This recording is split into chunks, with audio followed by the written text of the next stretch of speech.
Tilt your camera down, Jerry. You're too. Yeah. Let me just put something in the back. I'm gonna mute myself. Is that better? Yeah. Better. Thank you. Thanks. Okay. You have to ask me the intro, Melina. You're the moderator. Sorry. Okay, Well- here we go. Yeah. Okay. Hi, and welcome to the Police Society for Problem-Based Learning podcast. My name is Malena Gonzalez, Vice President for the Society, and I have gathered with me for this podcast different board members to discuss themes, training, and learning methodologies to encourage the police to become an equal partner with the community and help to be the change the community needs. As board members, we understand the lack of police reform and how all teaching methodologies get in the way of a police reform. We are missing great opportunities on how we can forge the new role of the police in these changing times. With a great panel of experts within our board, we will bring you new conversations for you to discover. You can visit us at pspbl.org to learn further, or check our upcoming free webinars to learn further about the PTO and PBL certifications.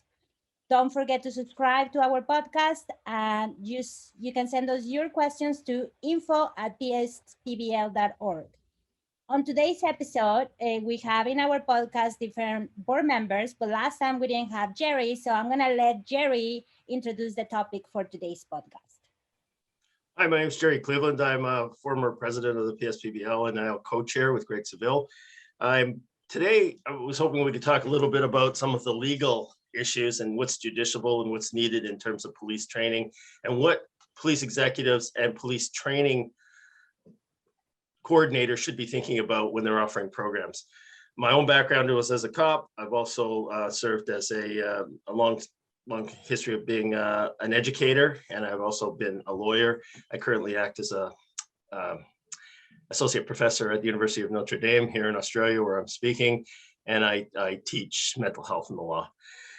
Today, I wanted to talk a little bit about what's happening in the US with training. And there's an old standard, it's a 1989 case, and it's the deliberate indifference of training. And it's a pretty high bar to reach. Police services don't have to do a lot to reach it.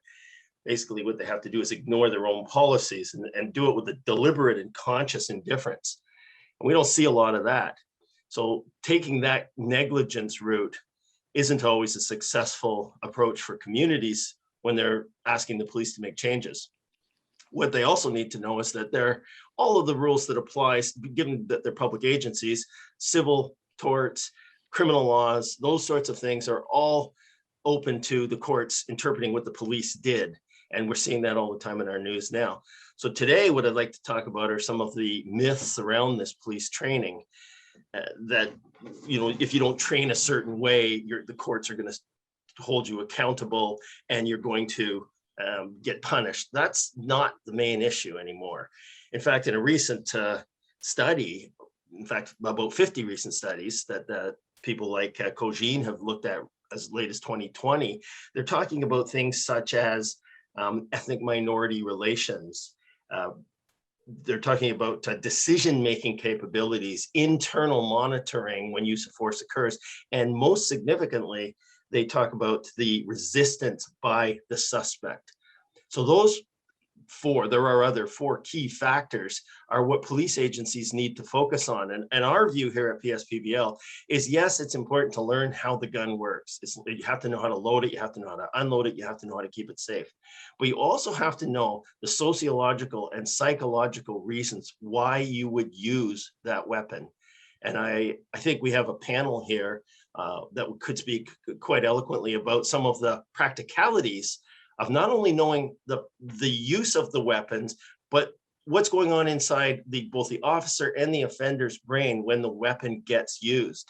So I'd ask my colleagues who are on already, who deal with use of force in their jobs as police or as trainers, what they're thinking of when they think their own training. Does it meet that sociological and psychological requirement? Or are agencies missing that and only training the practicalities of how to use a gun? And I turn it over to my colleagues and see what they have to say about that.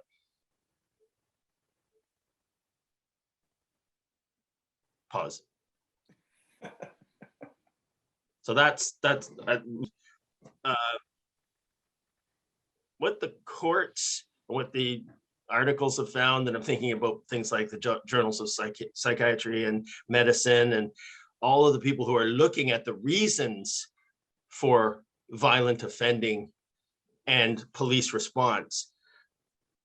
It seems to me that as agencies, chief executives and training directors are not considering the internal dynamic that's occurring at the same time. I'll give you one key example. And a lot of mental health practitioners talk about this, and I talk about it in my mental health in the law class in my law school.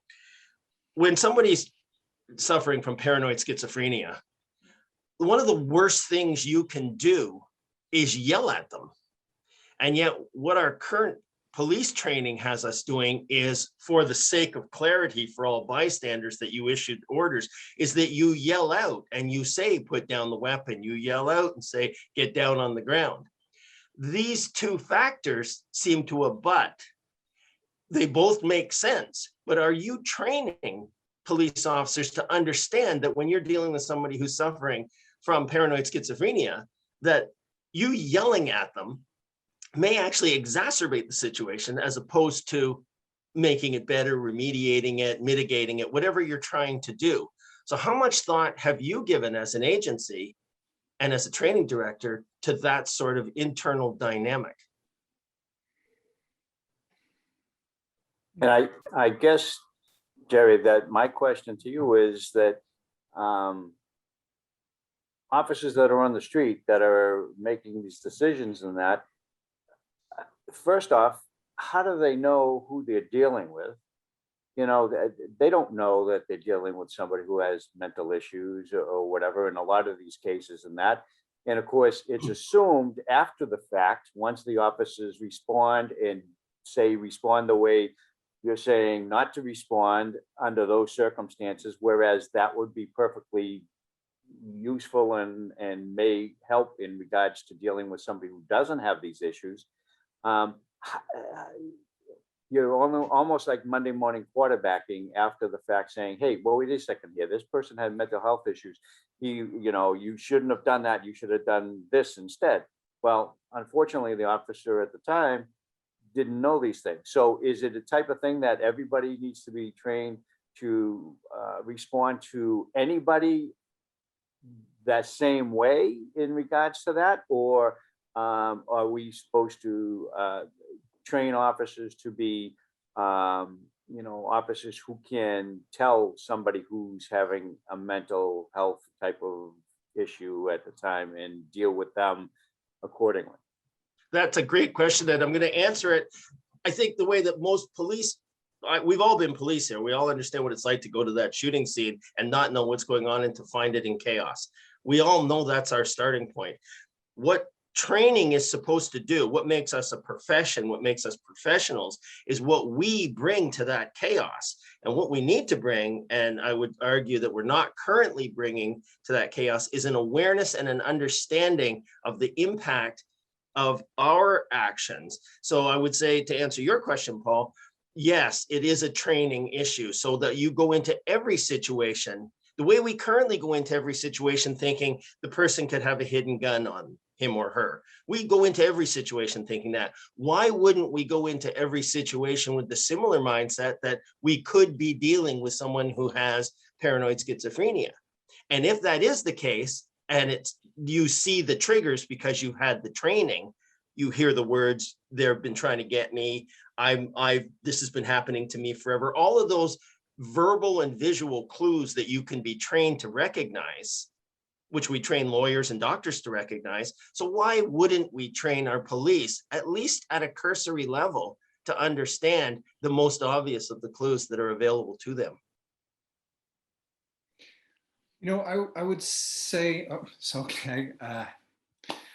I'm Roger Bulis. I'm treasurer for the Police Society for Problem-Based Learning, and I was past president, and I was officer and a sergeant at the Richmond Police Department in California, just so you know who I am. And I retired, and I've worked for Lexipol, the policy and policy training company. So that's the perspective that I come from. I approach this from the perspective of a sergeant who has had a career in California, but has done some teaching throughout the United States. And when I think about the question that Jerry's asking, or the situation that Jerry's describing, and I think about it in terms of what we're doing in California or what we're doing in the United States, I think that where we're at is that we teach tactics, how to approach the scene safely. We teach assessing the situation to try to figure out what's going on, to try to determine whether or not we can figure out whether or not there's some kind of mental illness thing, whether or not there's weapons involved, whether or not there's some type of crime that's been committed. And then we teach how to respond to that, whether we need to make an arrest or whether we need to solve some problem, or whether we should leave in some cases. But generally that's one of the things that we really don't teach, is just leaving. We always want to do something, try to make the situation better. And we, in our previous podcast, what we talked about was that we describe our profession as law enforcement, and Greg eloquently pointed out that law enforcement is only a small percentage of what we do, when what we really do is policing, which involves dealing with homeless people and dealing with people who are loitering in front of a store, and family squabbles that don't involve any kind of crime. We deal with so many things that are not crimes that it's difficult to call our profession law enforcement anymore. We have to call it policing. We should think of it in terms of policing. And so my thoughts on what Jerry was talking about was that we're probably not teaching to the level that Jerry is suggesting, except for when you get into higher levels of crisis negotiation, or maybe some forms of SWAT training, where it's kind of combined with hostage negotiation, crisis training, SWAT training, that kind of stuff. Or you're called upon to do some higher order skills that the routine police officer doesn't have. And so so a lot of times we go to those scenes, a hostage scene or a barricaded suspect scene, where there may be mental illness involved. And what we're taught to do is secure the scene and call an expert. Well, I think, and Jerry should probably clarify this for me, is that I think what he's saying is that everybody on that scene should be an expert. And if that's the case, then I'm not exactly sure how we get there, because that would be, well, I have an idea. I would suggest that problem-based learning in the context of solving problems, would be one way of getting there, one vehicle for doing it. But it would be an investment in time, and it would be an investment in energy, training energy, and funding that we would really have to value as a nation, because what we're going to spend our money on is what we value. And I'm not sure that we're there yet. Maybe with the last couple of years and the last few case decisions that we've seen happen with coming in against police officers, maybe we're getting there, but I'm not exactly sure. So is that what you're talking about, Jerry? I am, and I'll answer your question before we go to Greg, who I know wants to comment on this, but I would absolutely agree that everybody needs to be a kind of expert, and expertise flows along a continuum. Nobody's going to go in there with a PhD in psychology, or very few people, because we don't hire PhDs in psychology. But what we need to do is we need to have those PhDs in psychology and the psychiatrists in explaining to our recruits initially some of the trigger points that they need to know about. And then, no pun intended on the firearms training, but honestly, we need to explain to them what it is they're going to see out there, because they go out there in a sense quite naive about mental illness and the major issues that are causing police shootings. Why are we allowing that to happen? We're so heavily focused on the instrument and not its purpose, i.e., how do we use the gun? How do we shoot the gun? How do we do all that stuff? But when are we using it? Why are we using it? You'd be shocked, Roger, to find that it is things like administrative breakdown, loss of control of supervisors, who does the oversight on an agency, the unity of the commanders who are within the agency, the use of force policy, and the review of training are the key issues when it comes to the regular line officer's view about the use of his or her handgun. Those issues raised by people like Hoon Lee and Vaughn in recent articles have all validated this need for what you called the kind of universal expertise that's required. It is, as I say, with a caveat, it goes on a continuum, that expertise. And you do it, yes, it would cost you money in the academy, but if you can even take a couple of hours and then give them reading material, as you say, as a problem-based learning exercise, and then you could do more training as the officers go through their career, especially in their early stages. You make it part of the DT training, you make it part of every other bit of training so that it is incorporated and it is infused throughout. So they're always thinking about that issue of what are the internal factors, the ones that Koji and I talked about earlier, the researcher talked about, that are bringing things to the fore that would make you pull your gun out of your holster, things like the ethnicity factors, things like the resistance by the subject, those issues. They're the key critical issues that every time that happens, I need to be reminded of my training that says, okay, am I dealing with a mental health issue here? Am I dealing with a sociological, a psychological issue? What is it that I'm dealing with? Because the how we shoot is important, but the why we shoot is equally important. And I know Greg's kind of itching to say a few words here, so I'll be quiet and let him say what he needs to say. Thanks, Jerry. So my name is Greg Savelle. I'm also on the board of the Police Society for Problem-Based Learning. Former police officer from Canada, currently a criminologist and a consultant and a trainer, and with Jerry, one of the people who created the problem-based learning method 20 years ago. So yeah, this is an interesting point. And where is the status of, what's the status of police training in 2021? Well, from my point of view, it's kind of like when you go to the academies and you look at the instructors and you talk to the academy directors and you talk to the police leaders and you look at the curriculum and you look carefully, it seems to me like there's, they say there's been changes in police training, they've added scenarios, they've done this, they've done that, and so forth. The argument now is we need to get rid of the cardioid neck restraints because of the implications of that and all the damage. To me, it's like, a bunch of people are on a beach, they're in their beach chairs and they're arguing about which chair to sit in. I said this in the last podcast as well. And while they're doing this, the tsunami is about ready to slam into them and drown them all. I mean, we have a catastrophe underway in this country when it comes to police and community relations. We have thousands of people arrested last year, this year. Many cities are on fire.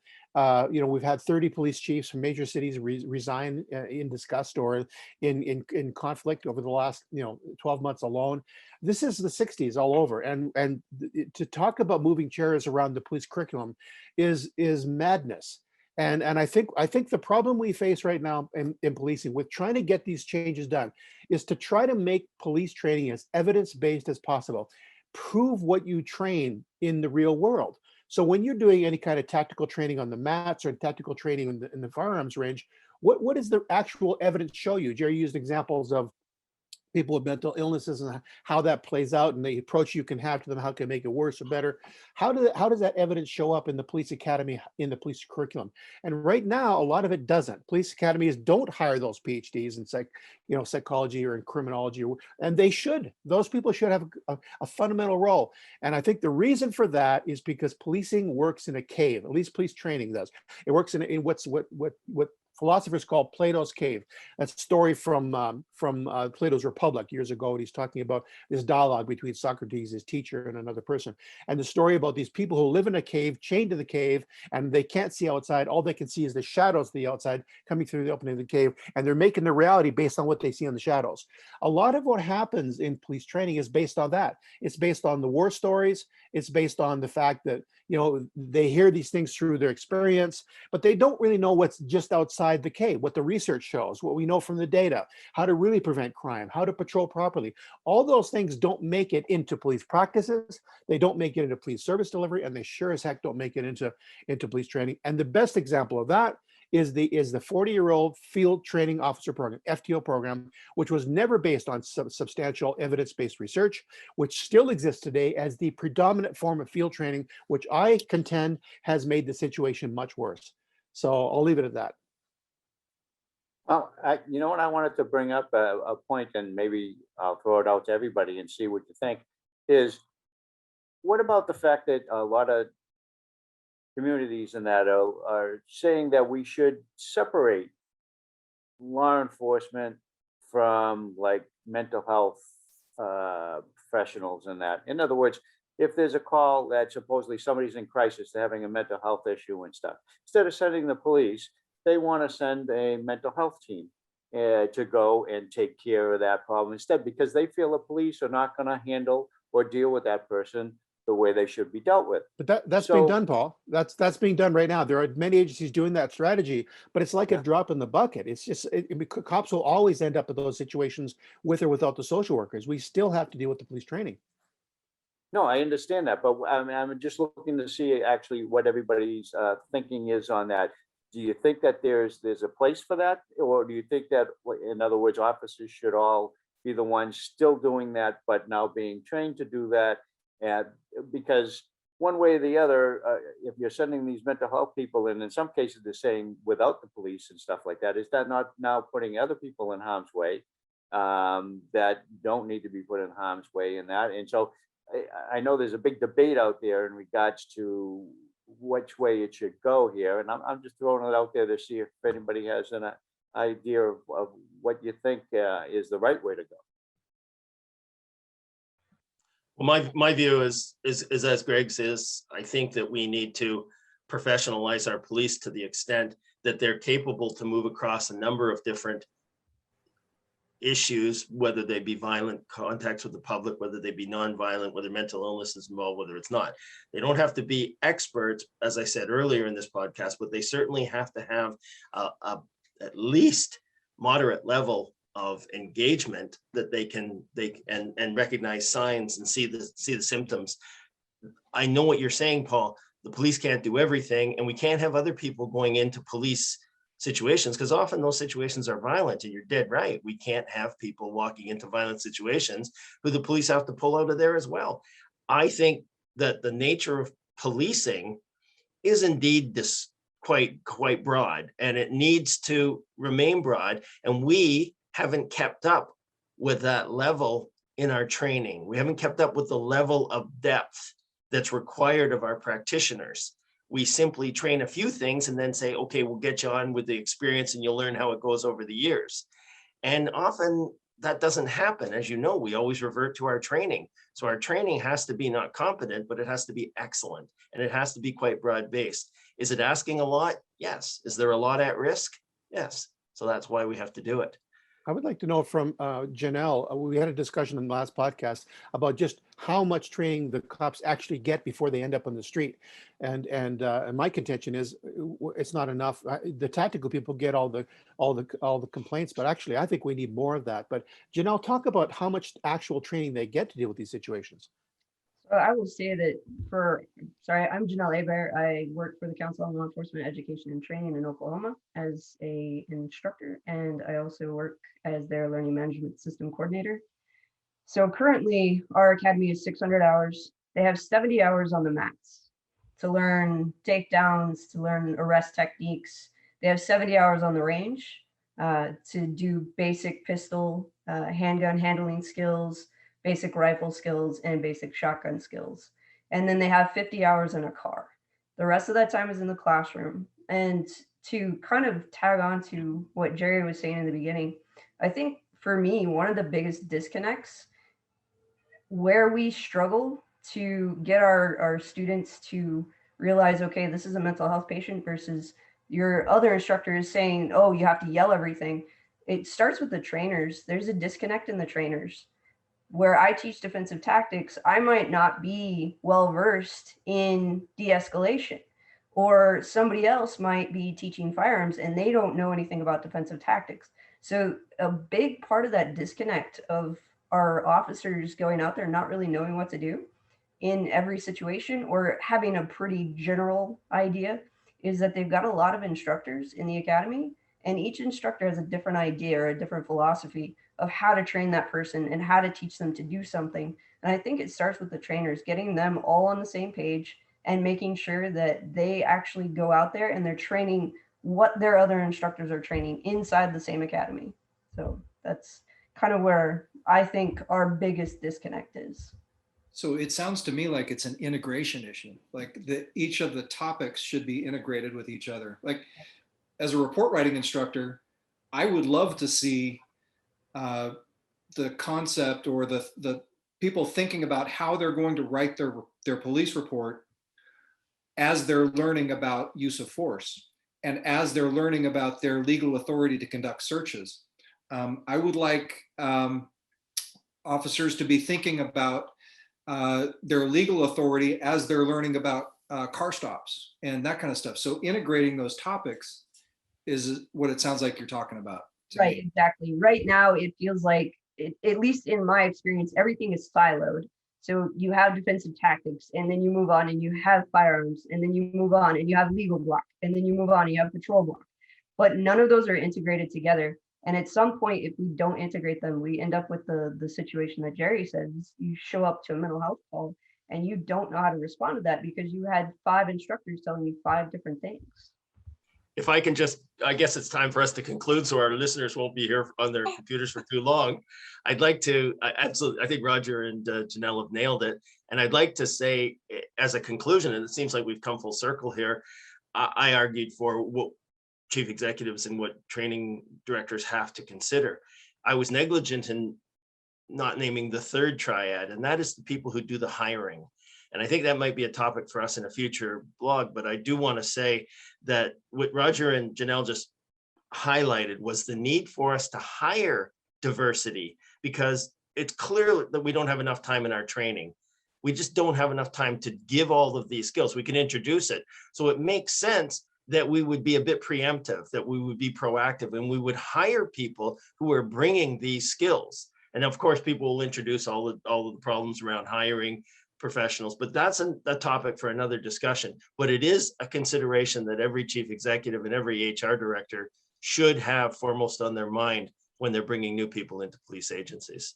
So back over to you, Milena, and thanks. Hey, before we do that, one quick point is that a shameless plug to talk about problem-based learning is that one of the things that we've learned, and one of the things that we've been talking about for 20 years, is that when you structure or write the ill-structured problems that the students, either in the academy or in the post-academy training program, use to learn from, you can do that integration. You can integrate ethics and community policing problems and leadership into report writing, into legal authority. You can ball all that stuff up into the problem. And then as a facilitator or as a coach, then you draw all those little pieces out. So problem-based learning may be a good way to deal with that kind of integration issue and avoiding the silo issue that Janelle described. So I'm going to give you a shameless plug, might as well, right?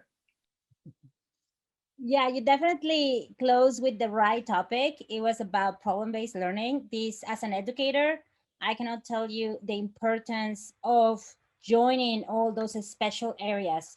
There's been more and more universities, for example, Stanford University being a leader on problem-based learning and design thinking.